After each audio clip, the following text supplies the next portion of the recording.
In the spring of 2018, the Woodland Indian Arts Board of Directors received a $5,000 grant from the San Manuel Band of Mission Indians. The grant funded the construction of the Oneida Spirit Canoe. This is a birch bark canoe that's being built for the Oneida community. Josie Thomas was the Onondaga artist who was chosen to build the canoe. Josie has been building canoes most of his life. When building a canoe, Josie built it in the way that he was taught by his grandfather, Jacob Thomas. He builds it in a traditional manner, without the use of power tools.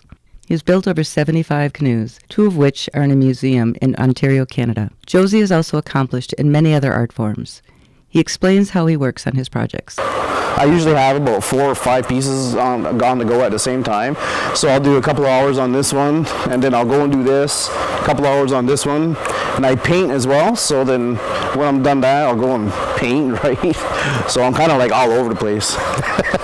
So this would take about a week, but if I got 6 or 7 other pieces, it could probably take maybe a month. He not only makes birch bark canoes, but he's helped make cedar canoes. Of the two, Josie gives his opinion on which is best.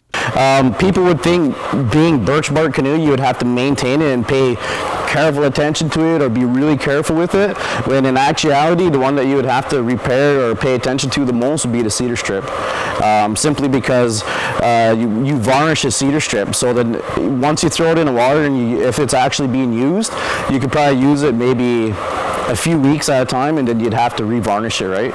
And then and because it's a solid wood, if you rub up or scuff up against any rocks, then you're definitely going to have to either resand it all down and then varnish the whole thing, or replace the entire cedar piece itself.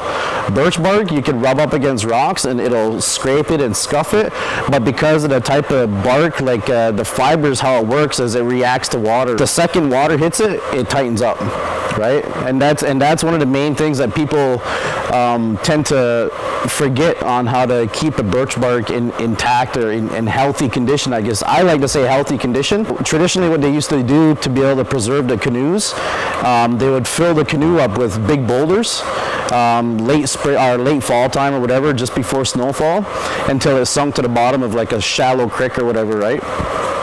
And then they would let it freeze over, the ice would freeze over, and then in the springtime they would go out, pull all the boulders out of there, and then pull the canoe out of the water and let it dry for a day. Birch is much easier to maintain than cedar strip. Once the canoe is finished, it will be on display for the Oneida community. The Woodland Indian Arts Board of Directors would like to thank the San Manuel Band of Mission Indians for their support in bringing this project to the Oneida community.